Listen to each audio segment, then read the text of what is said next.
तो hello guys, आज हम सही कनेक्टर बिठाने का तरीका सीखेंगे। चार्जिंग कनेक्टर जो रहता है अच्छी तरीके से क्लीन करके हीटिंग टेप लगा लेना है, किसी भी स्टैंड पे लगा लेना है। और पीपीटी पेस्ट लगा के या हॉट एयर को 300 पे सेट करके मार देना। अच्छी तरीके से नीचे का क्लीन कर लेना है, ब्लेड से कर लेना है अच्छी तरीके से।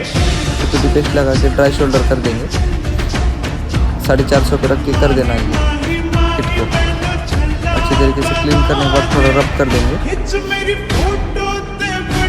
पीपीटी पेस्ट लगा लेंगे 180 का।